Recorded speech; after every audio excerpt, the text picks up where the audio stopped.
Aujourd'hui, on parle de naturopathie féminine et notre invité pour ce reportage grand format du CNR Formation, c'est Marion Coiffard. Bonjour Marion, tu es naturopathe et tu vas nous parler donc de la naturopathie féminine. Est-ce que tu peux déjà nous dire qui tu es? Oui, bah, bonjour tout le monde, bonjour Christophe. Donc moi je m'appelle Marion Coiffard, je suis naturopathe, effectivement j'ai été formée au CNR, hein. De formation je suis infirmière, j'ai travaillé plusieurs années à l'hôpital et puis bon, bah, j'ai choisi la voie de la naturopathie plutôt pour aborder le soin. Et c'est pendant ma formation que j'ai décidé de me former à la naturopathie féminine parce que bah, c'était un domaine qui m'appelait beaucoup, pour lequel je trouve qu'il y a beaucoup, beaucoup à faire. Il y a pas mal de maladies, je trouve, qui ne sont pas beaucoup aidées. Et j'ai voulu apporter ma contribution, d'abord à moi-même, parce que je suis une femme et que moi aussi j'avais des soucis de santé, et puis bah, voilà, pour la partager aux autres. Alors effectivement, comme tu dis, tu es une femme et ça c'est important dans la cohérence des approches que l'on fait. Moi, ça m'a toujours épaté qu'il y avait énormément d'hommes qui s'occupaient de problématiques féminines. Alors, c'est pas qu'il faut être fermé à quoi que ce soit, mais effectivement, je pense que vivre dans son corps les problématiques, trouver des solutions, avoir toute la sensibilité que peut avoir une femme pour comprendre comment elle vit ses problèmes et puis comment elle est soulagée. Je pourrais te faire la confidence, quand j'étais jeune naturopathe, moi j'avais un problème parce que beaucoup de femmes venaient me voir pour des soucis de ménopause, de troubles, de bouffées de chaleur, etc. Et on me donnait un tas de compléments et je ne pouvais pas les essayer pour voir si ça fonctionnait. Et je trouve que voilà, c'est un plus d'incarner cette sensibilité lorsqu'on veut accompagner les femmes. Alors, je suppose que ton travail d'infirmière t'a permis de te confronter, de voir tout un tas de soucis ou de mal-être, hein, sans parler de maladie, par rapport au féminin, justement, à la situation de la femme par rapport à sa santé et à son cycle. Oui, ça c'est certain. J'ai vu beaucoup de femmes qui étaient en souffrance par rapport à ça, mais qui banalisaient cette souffrance comme si c'était bah, normal en fait. Bah, je suis une femme, donc avoir des règles douloureuses par exemple, c'est normal. Et très vite, ça m'a percuté un peu l'esprit. Je me suis dit qu'il y avait quelque chose de pas normal. Et ce que je voyais, c'était que le discours des femmes était très oui, balayé, banalisé et aussi qu'on prenait très peu en compte le côté changeant des femmes bah, qui sont menstruées et qui n'ont pas toujours la même énergie, qui n'ont pas toujours les mêmes possibilités. Je voyais qu'on invisibilisait beaucoup aussi les menstruations, les règles, et ça me dérangeait beaucoup. En fait, on prenait les femmes sans prendre ce côté merveilleux de la femme qui a des cycles changeants, des variabilités dans son humeur, dans sa façon d'être au monde. On voulait les lisser en fait et cacher tout ce qui faisait cette spécificité. Oui. Alors effectivement, là, tu lèves un morceau très important par rapport à la féminité, effectivement, et le côté, effectivement, parfois sale des femmes qui sont réglées, que l'on voit, alors, effectivement, dans certaines cultures, mais au contraire, dans certaines autres cultures, notamment plus traditionnelles, je pense aux Amérindiens dont tu connais l'affection que je porte à cette culture, les Lakota, ou qui, chez eux, la femme qui est réglée est une femme sacrée. Euh, et donc, il y a ce côté sacré justement dans le fait d'être réglée, puisqu'en fait, tu vas, à un moment donné, être porteuse de vie. Et je pense que là, il y a peut-être pas mal de personnes qui devraient se rappeler que s'ils sont là, même pour critiquer, c'est parce qu'à un moment donné, ils ont baigné dans quelque chose qui ressemble aux menstruations, qui est quand même quelque chose qui va porter la vie plus tard. Oui. Alors, Peut-être ça, Christophe, je te coupe, mais il y a les femmes menstruées qui effectivement, dans ces peuples-là, est vue comme une femme avec une forme de magie en elle. Mais hmm, il y a après la femme ménopausée qui devient l'enseignante, celle qui transmet, celle qui sait en fait qui a la sagesse oui. et qui a cette cet accès à l'énergie subtile que n'ont pas encore autant les femmes qui, elles, sont menstruées. Voilà. Et bah, je trouve qu'en Europe, pareil, la ménopause, c'est la date de péremption. Et c'est bien dommage parce que pour moi, c'est le début en fait de la vraie sagesse de la femme. Alors, je partage complètement avec toi cette approche, effectivement, et souvent, alors sans être une femme, mais j'ai souvent, comment dire, appuyé sur ce bouton en montrant bien qu'à un moment donné, à la fin des règles, déjà, sans être une femme, j'ai envie de dire, ben, voilà, c'est quand même une contrainte de moins, certes, mais il y a cette peur de vieillir alors qu'on devrait avoir peut-être cette joie de s'assagir, c'est-à-dire d'avoir accès à un autre monde. Effectivement, dans les anciennes cultures, la femme ménopausée devient la femme sage. Elle n'a pas du tout la même écoute que la femme qui peut enfanter. Alors, il existe, Marion, quand même dans notre Occident, un métier qui s'occupe des femmes, c'est la gynécologie. Comment est-ce que finalement la naturopathie féminine va prendre sa place? Est-ce que la gynécologie ne fait pas son travail? Est-ce qu'elle ne se suffit pas? Est-ce qu'elle a besoin d'aide? Est-ce qu'on travaille à un autre plan? Est-ce que tu pourrais nous situer, nous les naturopathes qui avons cette approche plus de la féminité, des problèmes féminins, euh, comment on se situe? Ouais. Alors, la gynécologie fait son travail. Simplement, la gynécologie, c'est de la médecine allopathique, donc elle fait son travail dans son champ de compétences. La naturopathie va peut-être avoir une approche qui est plus holistique, plus générale. Euh, Il y a un avantage déjà de base, mais qui convient en fait pour tout le monde, c'est que le naturopathe en général a plus de temps à consacrer à son consultant que le médecin qui est très très sollicité. Et en naturopathie, on va arriver comme un soutien ou comme un complément à la gynécologie. Les médecins font des années d'études, hein, donc on ne peut pas leur enlever ça. Tout ça, ils connaissent. La chirurgie fait des miracles aussi. Et nous, on va venir en complément pour apporter soit des réponses là où il n'y en a pas eu sur la médecine allopathique, soit pour aider, favoriser un traitement de médecine allopathique ou de chirurgie. On va apporter aussi tout ce qui est compréhension de l'émotion qui est en lien avec la pathologie, tout ce qui est de la symbolique des pathologies féminines, ce qui peut relever, pourquoi pas, de transmission familiale, de loyauté. Il va y avoir cette approche qui est peut-être oui, plus holistique, plus large sur le sens d'un symptôme. J'ai envie de te dire aussi, puisque moi je suis naturopathe quand même, c'est aussi que par rapport à la naturopathie féminine, peut-être que notre approche va être avant tout dans l'hygiène de vie, puisqu'on est beaucoup dans la prévention et qu'on n'est pas sur les mêmes jardins, parce qu'en fait, effectivement, l'hygiène de vie féminine autour du cycle, autour de tout ce qui concerne la vie d'une femme est très spécifique et demande sans aucun doute un accompagnement qui lui-même est spécifique sans entrer forcément dans euh, l'aide aux pathologies qui effectivement est plutôt réservée à la gynéco. Nous, on a toute une approche qui va être de l'ordre de l'hygiène de vie, c'est-à-dire que les gens qui viennent voir un naturopathe qui fait de la naturopathie féminine, vont avant tout avoir une forme d'hygiène de vie. Qu'est-ce que on propose lorsqu'on est naturopathe à une femme qui, je dirais, pour qui tout va bien et qui a envie de le rester au niveau de sa féminité? Alors, on a plein de choses à proposer et c'est ça qui est chouette.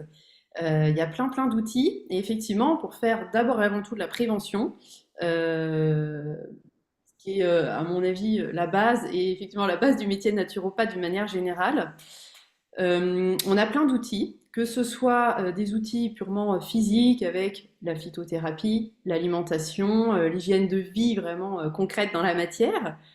Après, on a tout ce qui est autour de l'émotion. Donc moi, j'aime beaucoup la gynécologie émotionnelle pour aller comprendre et puis digérer les émotions qui viennent perturber le cycle de la femme. Euh, J'aime beaucoup aussi me baser sur le mouvement, avec notamment la danse Aviva, donc qui est une danse qu'on dit de fertilité ou une danse hormonale, qui inclut des mouvements très précis qui permettent de remettre de la chaleur et du mouvement dans le bas-ventre, ce dont on manque cruellement, car nous passons notre temps assis ou allongés, alors qu'il y a des années de ça, et encore maintenant dans plein d'endroits du monde, les femmes bougent leur bassin, elles font ce qu'on appelle des danses traditionnelles qui sont assez fréquemment en fait des danses de fertilité qui ont été ensuite reprises pour le folklore, mais qui à la base étaient des danses spécifiques pour les femmes pour favoriser leur fertilité et toute leur santé gynécologique. Donc j'aime beaucoup, beaucoup me baser dessus.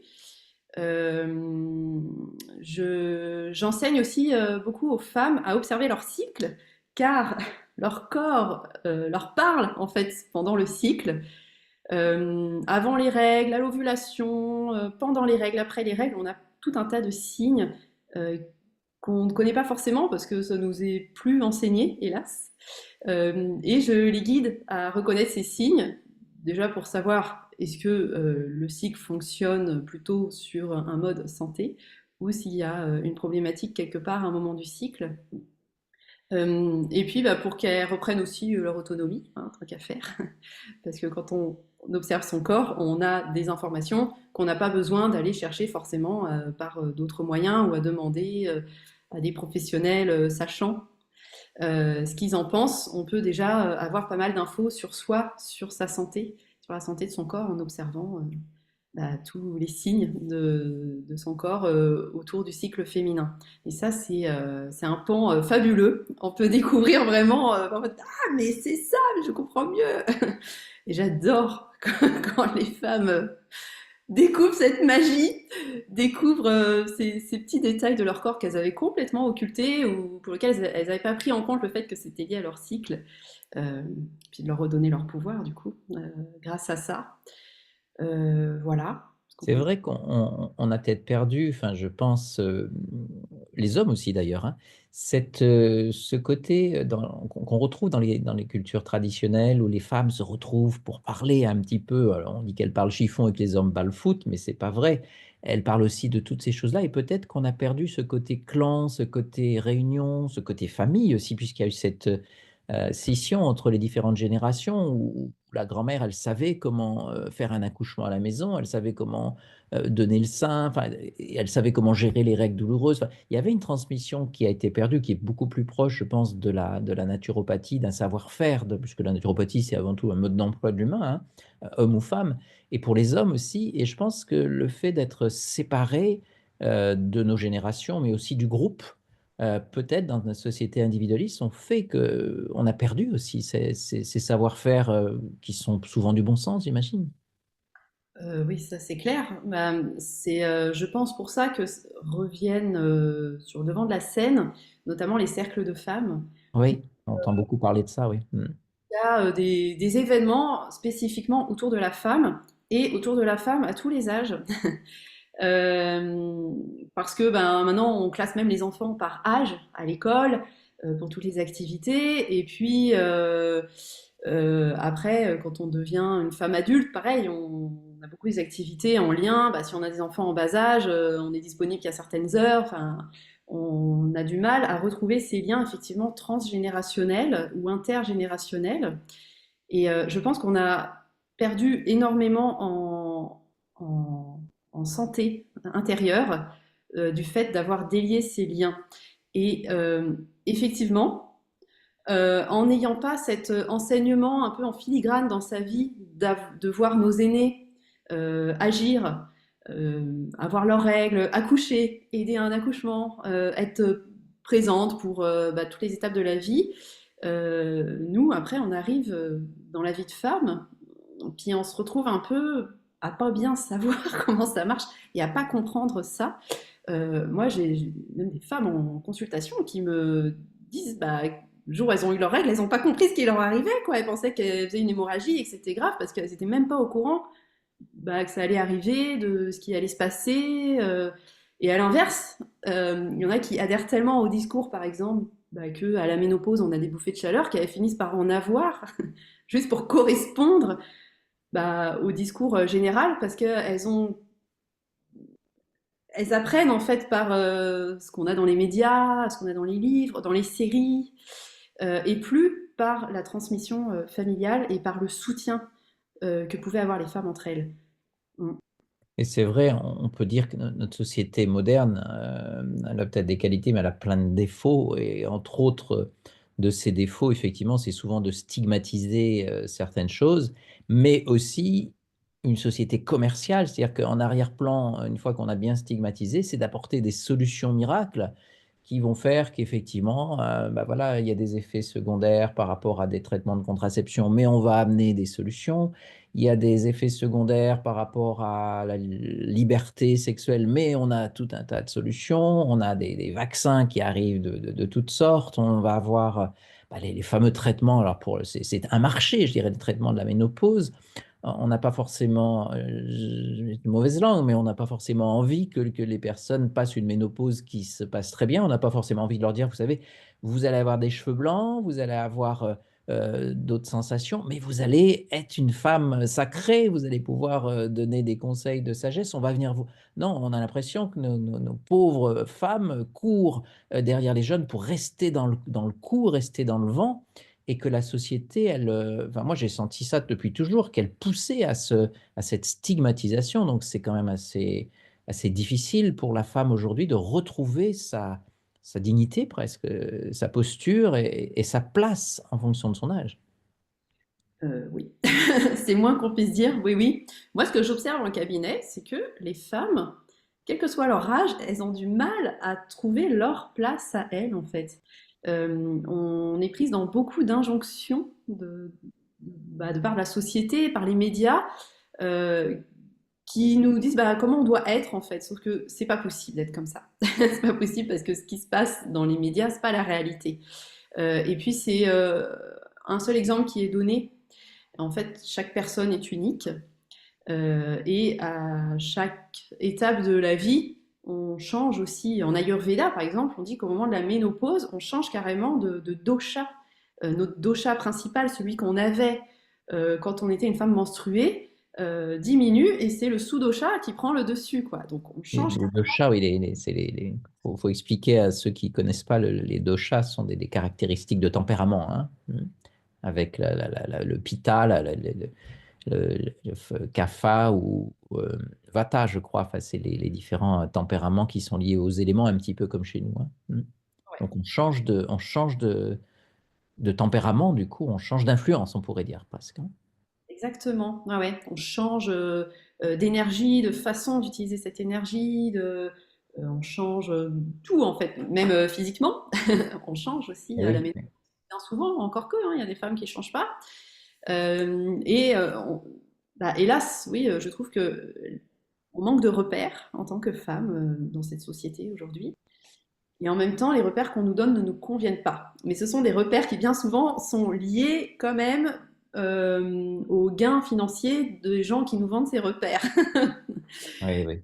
Voilà. Et bah là, c'est là où intervient le naturopathe qui est spécialisé dans la santé féminine. C'est d'inviter les femmes à trouver leurs propres repères en elles, de retrouver leur centre, ce qu'elles sont et ce qu'elles veulent être, et d'enlever ce qu'elles ne veulent pas être, de s'affranchir de tout ça et quelque part de reprendre leur pouvoir, mais pas dans le sens pouvoir sur les autres, mais le pouvoir personnel, bah, cette sagesse dont on parlait en fait au début hein, de cette vision. Oui, j'ai envie de te dire, pouvoir, et puis même le pouvoir de faire un enfant, d'avoir un enfant dans son corps, je suis désolé, pour moi, c'est quand même un pouvoir que je n'ai pas. Bon, on n'a pas forcément besoin d'être sage. Je veux dire, la femme ou chez les animaux, tu sais qu'on a eu la naissance il y a quelque temps d'un petit poulain, bah voilà, c'est pas l'étalon hein, qui a donné naissance, il a participé, mais c'est la jument. Et donc, en fait, il y a un pouvoir que vous avez, vous les femmes, par rapport à nous, sans parler de la sagesse de la ménopause, c'est ce pouvoir de donner la vie. Et je pense que c'est pas rien, quoi. Alors, un homme et une femme, j'ai l'impression que c'est un peu différent quand même, hein. Mais on a une naturopathie qui est un socle, hein, puisqu'on est naturopathe à la base. Euh, et il y a vraiment une... Alors, je fais l'andouille, bien sûr, en disant qu'on est différent, mais il y a vraiment une différence qui n'est pas juste physique, au niveau morphologique même, et puis au niveau de nos organes qui sont un peu différents, notamment pour la reproduction. Vous, vous avez des seins, on n'en a pas. Nous, on a un sexe qui dépasse, vous, non. En revanche, vous avez tout un système intérieur que nous, on n'a pas. Il y a vraiment quelque chose qui est marqué dans les cycles de la vie de la femme qui font que, on pourrait dire, c'est un homme plus plus. Excuse-moi de dire ça. C'est-à-dire qu'on a le même socle, mais vous avez quelque chose en plus. Et ça mérite effectivement une naturopathie féminine, puisque une naturopathe, finalement, la naturopathie, elle est bien pour tous, on en est convaincus, toi et moi. Alors, qu'est-ce qu'on va proposer justement dans notre accompagnement qu'on ne va pas proposer à un homme? Pourquoi est-ce que c'est bien de se spécialiser en naturopathie féminine? Parce que justement, à un moment donné, dans notre cabinet, il y a des choses qui concernent la femme sur lesquelles il faudra être calé. L'hygiène alimentaire, c'est bien pour tous. L'hygiène d'élimination, c'est bien. Faire du sport, faire des bains, tout ça, c'est super. C'est notre naturopathie de base. Tout le monde, je pense, qui nous écoute, connaît cette naturopathie, plus ou moins. Mais là, il y a une naturopathie vraiment spécifique à la femme. Oui, oui, oui, extrêmement spécifique, c'est vrai. Alors effectivement, on est différents, Christophe, merci de l'avoir C'est souligné. bien ce qui me semblait. Non, non, mais j'avais un petit doute. Donc là, le doute est levé, nous sommes différents, oui, oui. Je dirais que la différence fondamentale, c'est que au niveau hormonal, il se passe des choses qui durent en moyenne 28 jours, que effectivement les hommes n'ont pas cette variabilité hormonale aussi grande. La variabilité des hormones est liée au fait que chaque mois le corps se prépare pour une grossesse qui a lieu ou pas, mais dans tous les cas, on passe par des montagnes russes au niveau hormonal. Et il y a la spécificité effectivement de toute la sphère gynécologique que les femmes ont et que les hommes n'ont pas, et qui est sujette actuellement, dû à plusieurs phénomènes, à beaucoup de souffrances, de pathologies, de problématiques qui sont voilà, vraiment spécifiques à cette sphère-là gynécologique. Je ne sais pas si tu sais, Christophe, que les tests pour les médicaments, notamment, sont faits sur des hommes uniquement parce que les hommes ont notamment très peu de variabilité hormonale. Voilà. Et nous, les femmes, ça fluctue tout le temps, donc c'est pas pratique pour la science d'étudier sur des femmes parce que c'est jamais pareil. Et c'est là où c'est important de comprendre quand on se forme à la naturopathie féminine, c'est de comprendre qu'on se forme à ces variations internes qui sont certes hormonales, mais aussi émotionnelles, psychiques, intuitives, créatives, intellectuelles, physiques aussi. Et tout ça, bah, je pense que ça ne concerne que ce qui est hormonal et gynécologique. On retrouve une si grande variabilité sur 28 jours dans aucun autre domaine de la physiologie humaine. Mhm, mhm. Ça veut dire qu'il va y avoir une véritable adaptation de tous nos conseils. Alors, non seulement des- je veux dire, des pratiques qui seront typiquement féminines, hein. Voilà, il y a des choses que nous, les hommes, ça nous servira à rien de le faire ou ça ne nous concerne pas, mais aussi pour des soins qui seraient identiques, des soins naturels, des pratiques, la prise de compléments alimentaires qui doivent se faire d'une façon plus adaptée en fonction de cette variabilité. On pourrait suivre comme un cycle finalement qui a été étudié, j'imagine, ce cycle du caractère, ce cycle des variabilités physiologiques, hein, de tous les facteurs physiologiques. Tout ça, c'est étudié et donc il y a une véritable approche presque corps à corps avec ces 28 jours, c'est ça? Ouais, exactement, ouais. Avec cette moyenne de 28 jours, hein, qui sont c'est pas toujours 28 jours. Oui, oui, tout à fait, oui. C'est pour parler d'un cycle, on va dire. On parlait du cycle, ouais. Oui, c'est ça. Alors non seulement la naturopathie féminine s'adapte, il y a par exemple des compléments alimentaires qu'on ne va donner que à certaines périodes du cycle. Il y a aussi la compréhension que à telle période du cycle, qu'est-ce qui pourrait relever d'un symptôme à apaiser ou d'une normalité selon à quel moment ça se place dans le cycle.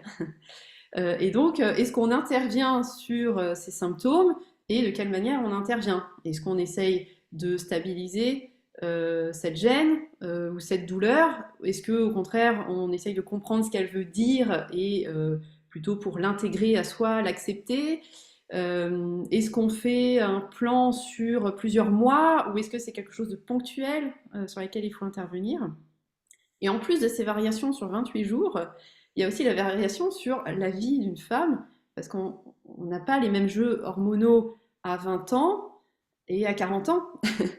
Et même entre deux cycles consécutifs, on n'a pas, si on fait des dosages en continu des hormones, on n'a pas exactement les mêmes dosages à la même heure, du même jour, sur deux cycles identiques qui se suivent, quoi. Et c'est bah oui, c'est effectivement tout ça, toute la subtilité qu'on essaye d'amener dans la naturopathie féminine, c'est aussi ça, en fait.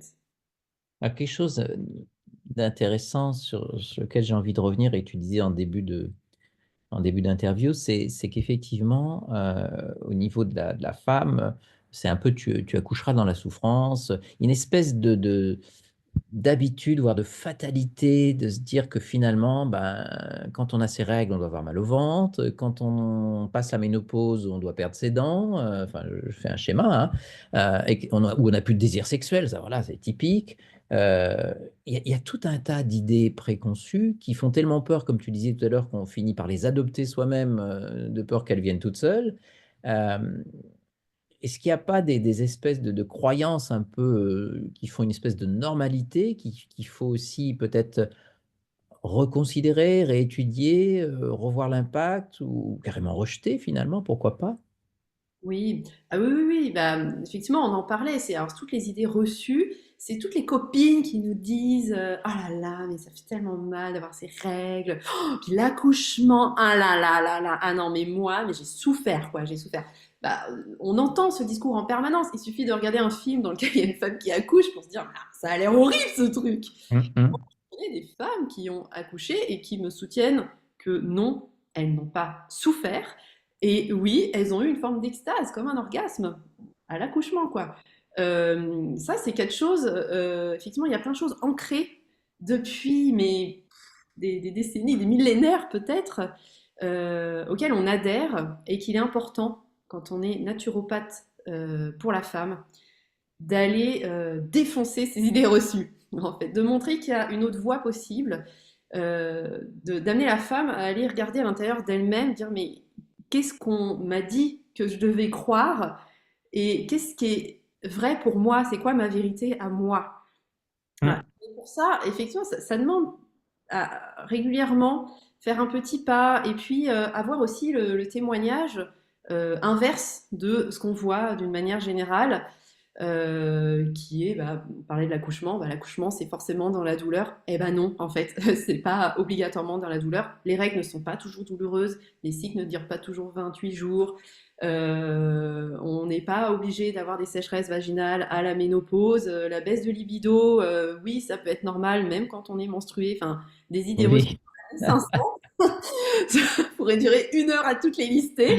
Tout à fait, oui, oui. Je ris sur la baisse de libido parce que souvent les hommes parfois ont des baisses de libido et on s'aperçoit parfois quand ils changent de partenaire, ils n'ont pas du tout de baisse de libido.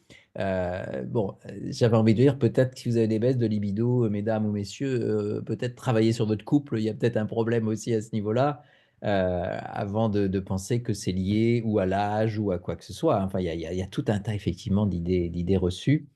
Euh, Tu disais, alors, on n'a pas forcément des règles douloureuses, mais parfois on les a douloureuses. Et l'idée, c'est de ne pas rester elles le seront forcément toujours parce que on est mal fichu ou parce que papa, maman ou je sais pas trop quoi. Donc il y a quand même des solutions. La médecine naturelle traditionnelle dans le monde entier foisonne de solutions naturelles qui étaient données, on le disait autrefois, par grand-mère, par la mère, par les tantes, etc., qui aidaient ça. Et la naturopathe féminine, est-ce qu'elle fait pas un petit peu justement ce remplacement de cette connaissance ancestrale qu'on n'a plus à portée de main? Oui, clairement, oui, oui. On remplit ce rôle parce que bah, c'est vrai que la cellule familiale large, bah, c'est complètement éclaté. Maintenant, on vit loin les uns des autres, ou même si on vit proche dans le même village, bah, c'est quand même pas la même maison. On a perdu ce fil-là, cette toile d'araignée du féminin qui était en même temps soutenant, en même temps un jour on était celle qui enseignait et qui soutenait, et puis le lendemain c'est nous qui recevions l'aide et le soutien. Et effectivement, c'est les naturopathes maintenant qui sont spécialisés dans le féminin qui apportent ces éléments-là, de même que bah, les doulas, les sages-femmes qui font ce Mm. travail aussi. On n'est pas seul à travailler là-dedans. Et je pense que ce nouveau tissage de liens, de soutien, arrivera principalement par la naturopathie féminine, du fait de cette vision qui est très holistique, et aussi parce que les naturopathes du féminin refusent toutes ces croyances qui disent que c'est inévitable, parce que moi, de toute façon, ma mère, ma grand-mère, mon arrière-grand-mère avaient mal pendant leurs règles ou perdent toujours leur premier bébé. Tout ça, en naturopathie féminine, on le sait, on l'apprend et on l'expérimente tous les jours dans notre cabinet. Euh, on n'est pas obligé d'y adhérer, quoi. Voilà, c'est pas J'ai forcément. envie de te dire, ça dépasse la naturopathie féminine, puisque c'est l'enseignement profond de la naturopathie, effectivement, c'est qu'on n'est pas obligé de souffrir pour quoi que ce soit, qu'on soit un homme ou une femme. Et que si, alors déjà, on fait ce qu'il faut pour ne pas avoir à souffrir, c'est l'hygiène de vie préventive. Et si on a à souffrir, à ce moment-là, il y a un tas de postures, de regards même sur les choses, puisque tu parlais d'émotions, d'accueil. Finalement, notre regard, notre positionnement par rapport à une souffrance, quelle qu'elle soit, que ce soit un rhumatisme ou j'imagine des règles douloureuses, c'est aussi une question de regard, de victimisation, de colère, d'émotions en fait qui sont là. Est-ce que avant de parler des solutions que la naturopathie féminine peut apporter pour, j'ai envie de dire, les petits bobos ou les passages, accompagner les passages qui sont des rituels presque de passage dans les traditions anciennes, est-ce qu'il y a une hygiène de vie naturopathique féminine et dans quel secteur est-ce que la naturopathe exerce pour être une femme en bonne santé par la naturo, tu vois, mais vraiment typiquement, est-ce qu'on parle on peut parler d'une hygiène de vie naturopathique féminine? Oui, oui, oui. Ah, mais c'est clair. Oui, oui. Alors, l'hygiène de vie naturopathique féminine, comme tu l'appelles, euh, ça passe notamment par la réduction du stress. Une femme stressée, c'est une femme qui fabrique du cortisol au lieu de fabriquer la progestérone et toutes ces hormones qui apaisent toutes les symptômes, la symptomatologie qu'on connaît si bien pendant la période menstruée. Ça passe aussi par une alimentation spécifique qui est riche en oméga 3, qui est riche en magnésium, en calcium. Après, ça dépend aussi de chaque femme. On est finalement sur quelque chose d'assez logique et basique en naturopathie, où on va aller chercher des plantes, plein de vitamines évidemment, et avec quand même voilà, faire attention à certains apports dont on peut manquer. Chez la femme menstruée, les apports en fer sont hyper essentiels aussi. Voilà, on l'oublie souvent. Le mouvement, je parlais de la danse à viva, on n'est pas obligé de faire la danse à viva. Par contre, bouger son bassin, ça c'est obligatoire. C'est clair, le corps est fait pour bouger. Quand on bouge, on fait aussi vibrer ses fascias, même son fascia, parce qu'en fait on en a un seul grand, cette espèce de tissu conjonctif, ce sac à organes qui parcourt tout notre corps et qui est complètement sclérosé chez la femme actuelle du monde. Il y a évidemment l'hygiène émotionnelle qui est essentielle et que, hélas, on désapprend. C'est quelque chose qu'on a naturellement quand on est enfant, d'avoir une hygiène émotionnelle. Les émotions, on les laisse nous traverser. Quand on est enfant, on ne les juge pas. Alors c'est important d'apprendre, bien sûr, à les canaliser et à savoir les sortir au moment juste. Mais je connais beaucoup de femmes qui gardent ces émotions ou alors qui les transforment un peu pour les faire sortir sur une émotion socialement acceptable. Une femme, elle peut être triste plutôt qu'en colère, en général. Par exemple, contrairement à l'homme qui, lui, plutôt voudrait qu'il soit en colère et triste, ça, non, on n'aime pas trop. Voilà, c'est pas viril la tristesse. Il y a une énorme part d'hygiène émotionnelle dans le travail du naturopathe du féminin. On ne peut pas s'en affranchir parce que pour moi, elles sont soit corollaires à des problématiques de santé féminine, soit carrément elles sont la cause. Et le plus souvent, c'est un ensemble, mais il y a quand même des émotions qui sont là. Il y a tout un travail aussi qui est important autour du sacré, je dirais presque de la spiritualité, autour de la féminité. Je trouve, alors surtout en France, qu'on manque beaucoup d'archétypes du féminin positif, du féminin qui a sa juste place à côté du masculin, qui intègre elle-même son masculin. On a beaucoup d'archétypes autour de la putain ou la vierge, en gros. Oui, c'est ce que j'allais dire. Le repère que l'on a, c'est la femme pure, il faut qu'elle soit vierge. C'est un peu difficile pour perdurer dans notre monde, excuse-moi, hein. Enfin, je crois, hein. Oui, bah oui. Alors, il y a tout un travail autour de la sémantique aussi, hein, les mots qu'on utilise, parce que donc tu parles du mot vierge. Vierge, on l'entend par ne pas avoir eu de relations sexuelles. Mhm. Et là, pareil, enfin, c'est complètement galvaudé. Ce terme-là, à la base, vierge, ne veut pas du tout parler des relations sexuelles, mais plutôt de la pureté des pensées et de l'utilisation de son corps et de son énergie sexuelle pour quelque chose de très élevé, en fait. On peut être vierge dans son inconscient. C'est comme ça que l'inconscient comprend le mot vierge. C'est d'utiliser notamment l'énergie sexuelle à, à des fins d'élévation spirituelle et de beauté, quoi. On utilise son corps pour ça. Et donc, ce n'est pas avoir ou pas des relations sexuelles. En plus, c'est une définition qui est très complexe à donner d'avoir ou pas des relations sexuelles parce que est-ce qu'une pensée sexuelle, est-ce que... Vous avez péché, mon enfant, hein? Oui, oui. Ouais, Mais ouais. tu as raison, en fait, c'est vrai qu'il y a des archétypes. Et alors, tu as sûrement entendu parler de cette pièce de théâtre, L'homme vient de Mars et la femme de Vénus, parce que c'est important. Aujourd'hui, on parle notamment de la femme, mais on est quand même fichu différemment. C'est vrai qu'on a beaucoup plus l'impression qu'une femme, elle est dans l'émotion, elle porte l'émotion, qui est tu sais, dans l'énergie chinoise, dans le taoïsme, c'est très féminin. Et l'homme, plus l'intellect, la réflexion, le côté froid finalement, posé, qui a dans notre société actuelle pris une énorme supériorité, tout à fait arbitraire, et qui fait qu'effectivement l'émotion, le fameux EQ, Emotional Quotient, par rapport à l'IQ, est complètement mis de côté. Alors on commence à en parler de plus en plus, on se dit, waouh, mais il y a peut-être une intelligence de l'émotionnel. Et sans le faire exprès, on est en train de se dire, mais la femme, elle porte quelque chose d'énorme, en fait, euh, que nous, on a du mal à gérer les hommes, parce que c'est quand même aussi une part de la souffrance des femmes. Je pense que ça vient aussi du regard que nous, les hommes, on porte sur cet émotionnel, de la part qu'on lui donne aussi personnellement. Hein, on parle de travailler le féminin sacré, mais c'est aussi en soi, hein, pour l'homme, hein. Et peut-être que demain, le fait de faire plus de place à cette émotion, permettra d'accueillir à la fois la femme telle qu'elle et qu'elle s'accueille aussi, hein. Enfin, c'est une réflexion d'homme que je te donne, tu vois, parce que ça, j'ai réfléchi quand même pas mal à cette différence qui existe, hein, elle est bien là. Oui, oui, oui. Oui, oui. Bah, tu soulèves une problématique qui est hyper intéressante.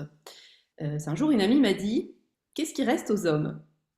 Je me dis, c'est pas bête ce qu'elle dit. Parce qu'en fait, on a voulu ces dernières années que l'homme et la femme, enfin, c'est pareil. C'est-à-dire que on fonctionne de la même manière. Euh, bon, je pense que tout le monde l'a compris, c'est pas le cas. Effectivement, la femme est quand même plus portée par les émotions, effectivement. Et la femme, elle peut concevoir un enfant. Elle est cyclique, beaucoup plus que l'homme, qui lui bah, ne peut pas porter d'enfant. Et certes, l'homme est aussi cyclique, mais enfin, il est beaucoup moins gouverné par ce côté cyclique. Donc les femmes, on a essayé qu'elles fassent tout comme les hommes. Mais les hommes, eux, qu'est-ce qu'il leur reste? Si la femme, elle a encore cet utérus qui produit un enfant, l'homme, lui, il n'y a plus rien qui est son fief à lui, sa chasse gardée. Oui, oui, oui. Et les problématiques de santé féminine, pour moi, ne peuvent pas se traiter sans avoir conscience aussi de la part du masculin qu'il y a dans nos sociétés aujourd'hui. C'est les deux ensemble. Les hommes ont besoin de repères autant que les femmes, et les hommes, en travaillant là-dessus, en acceptant cette part de féminité, alors chez les femmes, mais aussi en eux, en travaillant eux-mêmes sur les émotions, leurs propres émotions et ceux des autres, comment on accueille les émotions des autres, ils vont beaucoup aider les femmes à prendre leur place dans leur rôle féminin. Voilà. C'est important de remettre l'homme et la femme côte à côte et de montrer qu'ils sont complémentaires, interdépendants, qu'on a besoin l'un de l'autre, de faire l'un avec l'autre. C'est pas indispensable, je dis pas de vivre en couple forcément avec quelqu'un, hein, mais qu'il y a deux énergies qui sont portées et on a besoin de ces deux énergies et aussi de les rééquilibrer en nous et dans le monde, dans la société. Les problématiques de santé féminine sont donc pour moi liées au positionnement aussi de l'homme au sein de cette société et de sa place à côté de la femme. Ça veut dire, Marion, que dans une consultation naturopathique, tu vas aborder aussi la relation qu'entretient donc la femme qui vient de consulter avec son compagnon pour voir dans quel cadre d'environnement finalement peuvent arriver des problématiques, des douleurs, des choses comme ça. Oui, alors hélas, j'ai quand même assez peu les hommes dans mon cabinet. Oui, mais sans les recevoir vraiment, mais tu peux en parler avec la femme, en tout cas, d'aborder Oui, aussi cette... ouais, ouais. Si, si, alors c'est important. Ce que je remarque quand même, c'est que c'est difficile d'aborder ça parce que là encore, il y a une grosse croyance à débunker, c'est que c'est la femme qui a le problème. Donc c'est la femme qui a le problème de libido, c'est la femme qui manque de fertilité, c'est la femme qui a un syndrome prémenstruel, elle est horrible à vivre. Voilà. Et ça, c'est le rôle aussi des naturopathes du féminin, d'amener un peu de nuance et de compréhension, et aussi, certes, de redonner à la femme son propre pouvoir, mais aussi à éventuellement l'homme qui l'accompagne, et au couple, à l'entité couple. Parce que si l'homme ne comprend pas que la femme est cyclique, il va effectivement ne pas comprendre que, bah oui, peut-être que cette femme qui l'accompagne, oui, elle est très fatiguée avant ses règles, oui, tout l'énerve, non, elle a envie de voir personne, et c'est normal qu'elle prenne la carte bancaire pour aller faire des achats compulsifs. Mais non, mais tout à fait. Mais en fait, c'est... Alors pour les achats bancaires, je ne suis pas sûr, mais en tout cas, effectivement, la femme est cyclique, la femme est émotionnelle, la femme est épidermique à certains moments de- du mois et de la vie aussi. Et ça, c'est important que les hommes, ils se réveillent aussi par rapport à ça, pour que les femmes vivent mieux aussi. Parce qu'une femme qui est entendue lorsqu'elle est épidermique, je ne veux pas dire que c'est la femme la plus heureuse du monde. Moi, je suis en couple, je pratique au quotidien cette relation avec la femme. Et je vois à quel point ma posture par rapport à ce que peut être vécu en face, en fait, finalement, est très important par rapport à l'amplification ou la réduction, non seulement du sentiment, de la joie de vivre, mais aussi du symptôme physique. Et on n'a pas une innocents dans notre influence, les hommes. Donc c'est important qu'on soit aussi informé peut-être et qu'on prenne le temps de s'informer comment fonctionne notre partenaire, pas seulement pour en tirer le meilleur profit ou faire l'amour. Vous voyez, c'est un peu macho ce que je dis, mais c'est malheureusement ça se limite à ça. J'ai en face de moi un temple, hein. Il faut que je sache comment elle fonctionne à sa façon, que moi je pourrais peut-être jamais vivre, mais au moins essayer de comprendre. Et c'est important peut-être d'interpeller les hommes aussi sur cette responsabilité qu'ils ont vis-à-vis d'une horloge en fait qui est très très particulière, je ne veux pas dire compliquée, mais complexe hein, dans ses fonctionnements, que ce soit pendant le cycle ou pendant la ménopause. On voit bien qu'il y a des états émotionnels qui ne sont pas habituels et qui montent et qui descendent aussitôt et qu'on a du mal à comprendre parce que nous, on n'est pas fait pareil. Et oui, et heureusement qu'on n'est pas fait pareil. Oui, C'est oui, oui. complémentarité est là. Et effectivement, les hommes, en comprenant ce qui se passe chez les femmes, peuvent devenir soutenants et perdre cette impuissance. Les, les quelques hommes que j'ai dans mon cabinet me parlent souvent de cette impuissance qu'ils ont vis-à-vis de leurs femmes. Parce qu'ils ne comprennent pas en fait ce qui lui arrive. Ils disent, la semaine d'avant ça allait, elle avait une libido au plafond, et puis elle me met très fort, plein d'énergie, puis tout d'un coup ça va pas, mais qu'est-ce qui se passe? Je ne comprends pas ma femme, et tout ce que je mets en place, ça marche pas, ou alors ça marche, et hop, elle change à nouveau. Et l'homme qui ne comprend pas la femme a du mal à la soutenir. Et en la comprenant, bah, il prend aussi sa part de responsabilité en tant qu'homme, parce que il y a plein de choses sur lesquelles lui aussi peut agir. D'ailleurs, souvent quand on enseigne les méthodes d'observation du cycle, hein, donc pour que la femme sache à quel moment elle est fertile, à quel moment elle ne l'est pas, en général l'homme est impliqué dedans.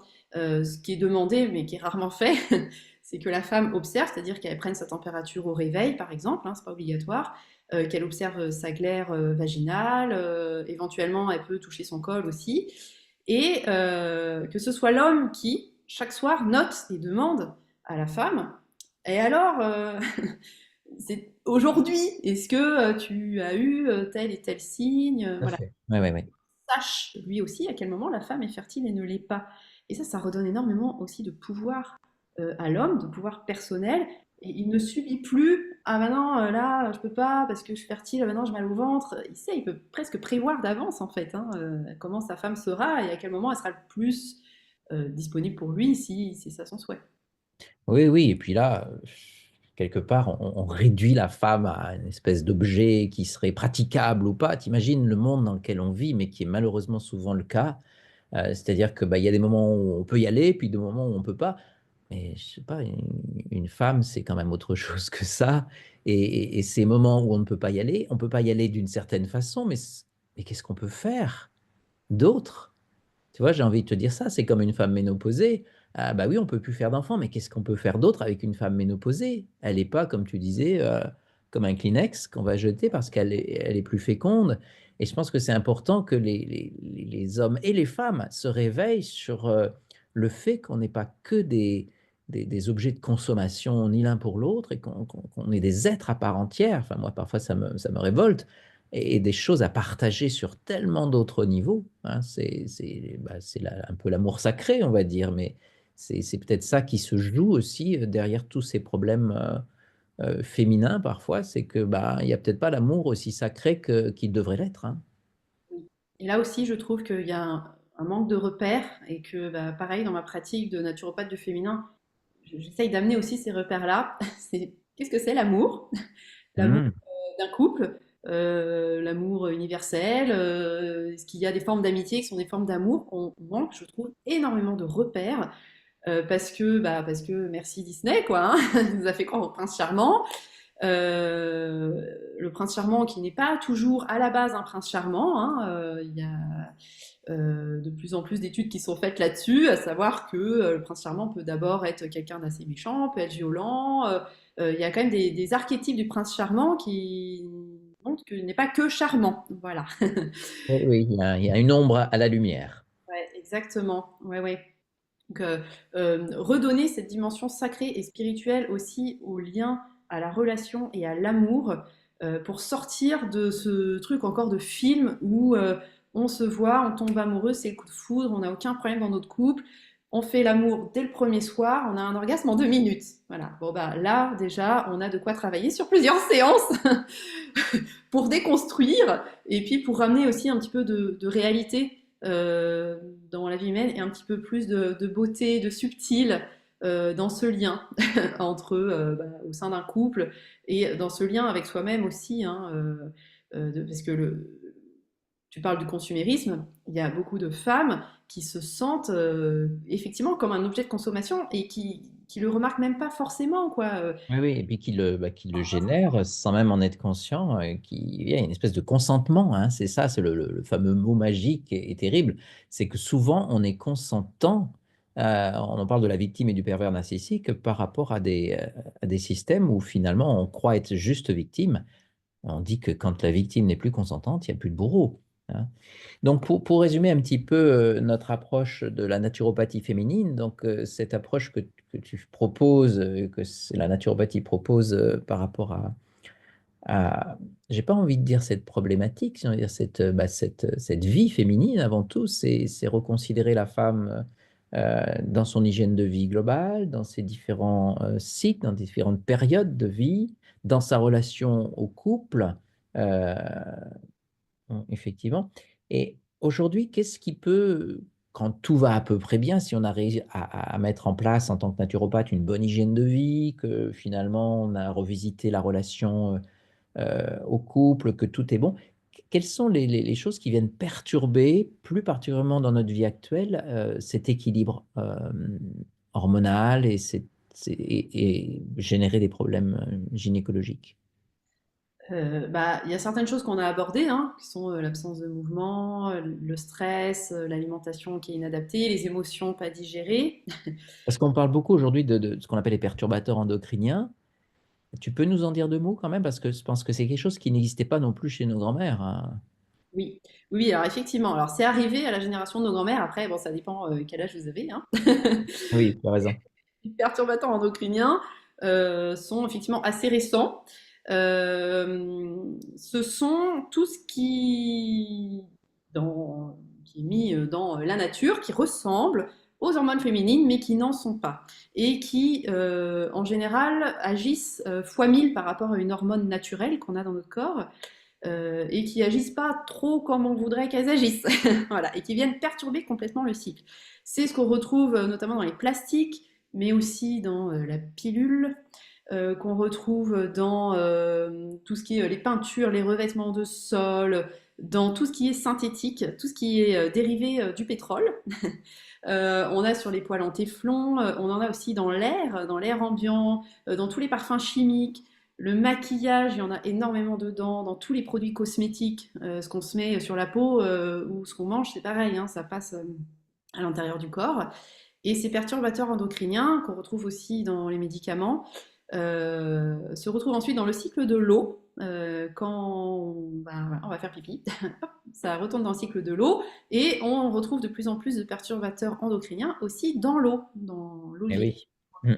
Tout à fait, oui, c'est un problème grave aujourd'hui. Ouais. Pour l'environnement, c'est catastrophique, hein, ça Ouais. c'est, mais aussi pour le corps, et notamment le corps de la femme, qui est un environnement à lui tout seul, c'est aussi catastrophique, et ça génère énormément de maladies, et notamment de maladies émergentes, et ça potentialise aussi des maladies qui auparavant étaient vivables, et deviennent invivables maintenant pour les femmes, parce que bah, ça augmente énormément leurs symptômes et leurs problématiques, et les problèmes de fertilité sont énormément liés aussi à ça, aux perturbateurs endocriniens hein, qu'on a. Oui, d'accord.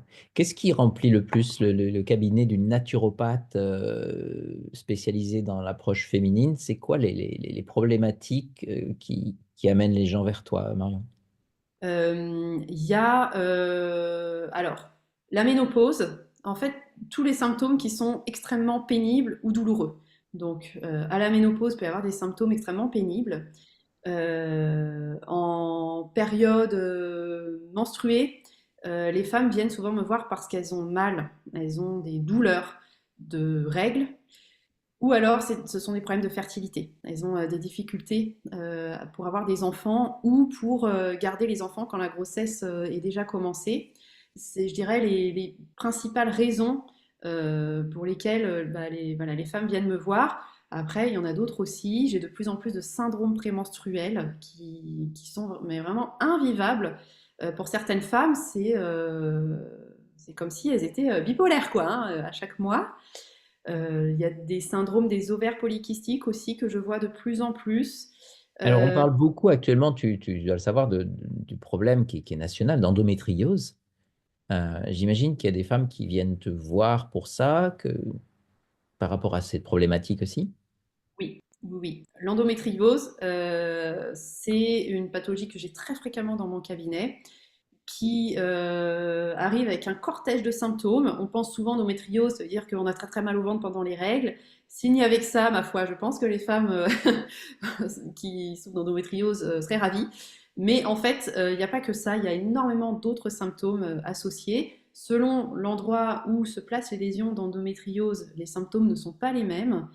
Et en général, ça va crescendo au fur et à mesure de l'avancée en âge. Euh, et donc effectivement, ouais, j'ai beaucoup de femmes qui sont dans un état de désespoir avancé du fait de l'endométriose, qui ont l'impression que ça ne peut aller que de mal en pis. Et en réalité, avec la naturopathie féminine, on a quand même beaucoup d'outils pour apaiser beaucoup les symptômes.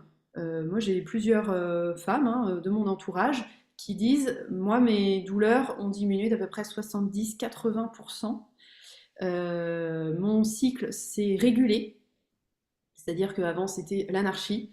Elle ne savait pas me dire combien de temps durait un cycle en moyenne, ça dépendait vraiment du moment. Voilà, là on arrive autour des cycles de 28 jours. Par contre, alors effectivement, avec la naturopathie, on ne peut pas enlever les lésions. Certainement qu'on peut peut-être les diminuer avec la danse viva ou avec une façon de drainer et avec la gynécologie émotionnelle. Mais en tout cas, ce qui est sûr, c'est qu'au niveau des symptômes, la naturopathie féminine aide énormément les femmes qui ont de l'endométriose. Ouais. Oui, donc ça peut être vraiment une approche complémentaire quand elle est complémentaire, parce que parfois les gens sont complètement démunis. Moi, enfin, je connais des gens dans ma famille, voilà, qui font le tour des spécialistes. Il y a pas de priori de vraie solution. On parle encore de vaccins, de choses comme ça, de tout un tas de choses, mais bon, on croit rêver. Et les personnes souffrent vraiment, effectivement. Et je pense que l'approche holistique dont tu parlais est peut-être importante. Enfin, ceux qui nous écoutent là pour cette interview commencent peut-être à comprendre aussi que on ne cible pas un symptôme, on regarde toute une vie, toute une posture, un positionnement de la femme, de sa féminité par rapport à un tas de choses, la symbolique aussi des problématiques qui n'arrivent pas à n'importe quel moment et à n'importe quel endroit. Tout ça, c'est toujours vrai, pas que pour les femmes, mais pour la plupart d'entre nous dans nos problématiques. Euh, les solutions de la naturopathie, donc on l'a vu au niveau de l'hygiène de vie, sont vraiment grandes. Est-ce qu'il y a des solutions particulières auxquelles tu penses, qui sont souvent récurrentes, qui sont mises en avant dans tes approches pour aider les femmes dans leurs problématiques? Qu'est-ce que tu mettrais s'il y avait une chronologie, qu'est-ce que alors sans donner de méthode, bien sûr, parce que tout est personnalisé, ça serait quoi avant tout si moi je viens de voir si je suis une femme et que j'ai des problèmes? Bon, alors, oui, Madame Christophe. Alors, Voilà, on va travailler ma féminité d'abord, mais ça va, ça va. oui, oui. Je l'ai mis autour du cou ce matin. Bah voilà, t'as oublié la boucle d'oreille. Euh, alors, toujours la première consultation, on fait vraiment un état des lieux. On va essayer de comprendre comment vit la femme qui est en face de moi. Quelles sont, certes, ses habitudes, ce mode de vie, mais aussi ses croyances, ses pensées, voilà, pour essayer déjà de déceler où est-ce qu'on aurait des leviers, des points d'appui. Et après, bah, c'est là où on fait effectivement quelque chose qui est personnalisé, hein, donc je ne peux pas donner un chemin qui serait valable pour tout le monde. Moi, ce que j'aime beaucoup, pour plusieurs raisons, c'est notamment la danse à viva, parce que ça redonne le pouvoir aux femmes qui dansent chez elles, elles n'ont plus besoin de moi après, voilà. Et qui est quand même, bon, c'est assez sympa, quoi, c'est de la danse, donc en général, bon, on aime bien, on bouge, voilà, une fois qu'on l'a apprise, on connaît la chorégraphie, c'est facile.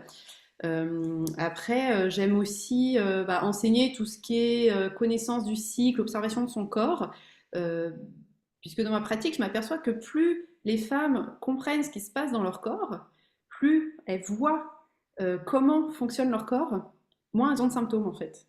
Elles apprennent que leur corps parle et sait faire plein de choses, et parfois c'est aussi une problématique de compréhension de qu'est-ce qui se passe, pourquoi j'ai mal là. Et en fait, elles vont s'apercevoir que c'est pas forcément de la douleur, c'est juste le corps comprend pas ce que c'est, par exemple. Voilà, donc c'est amener beaucoup, j'enseigne beaucoup ça. Qu'est-ce que c'est, qu'est-ce qui se passe, pourquoi ça tire, pourquoi ça fait mal, pourquoi c'est comme ça. Après, bah, il y a tout ce qui est l'hygiène de vie, hein, voilà, on en avait parlé. Et puis, bah, je me base aussi beaucoup sur la phytothérapie, l'aromathérapie, évidemment, parce que là, on a des plantes qui sont fabuleuses, qui poussent dans la nature autour de chez nous, ou parfois d'un peu plus loin, certes, mais qui aident énormément la femme et ces plantes possèdent elles-mêmes une grande sagesse. Et ce que j'aime dans les plantes, c'est que oui, il y a des principes actifs qui vont aider les femmes, mais il y a aussi une subtilité de la plante qui agit au niveau émotionnel, au niveau énergétique, qui moi me passionne en fait dans les plantes et dont je vois tous les jours, toutes les semaines, les effets positifs sur les femmes. Donc, on a fait un bon petit tour, je pense, de tout ce qu'on peut proposer en naturopathie féminine. Euh, Donc, on a vu qu'effectivement, aller consulter un naturopathe qui a cette spécialité, c'est peut-être aussi finalement voir déjà faire tout ce qu'on peut au niveau de la prévention pour pouvoir éviter d'avoir des problèmes, notamment quand on connaît notre lignée. Si on fait, moi, tu sais que je connais l'iridologie et qu'on peut voir ce qui peut se transmettre au niveau des risques, en tout cas, de problématiques ou de fragilité, en tout cas, de la sphère gynécologique notamment. Donc, on voit également l'équilibre du couple, la fluidité des relations, l'échange, la coopération vis-à-vis d'un problème si elle est là. Je trouve ça très, très, très important. Euh, Tu as parlé aussi de retrouver sa place aussi en tant que femme et de la reprendre avec une forme de dignité aussi, hein, de reprendre un peu la souveraineté sur notre vie. Je dis sur notre vie, tu vois, je m'associe volontairement à la gente féminine, ça me va.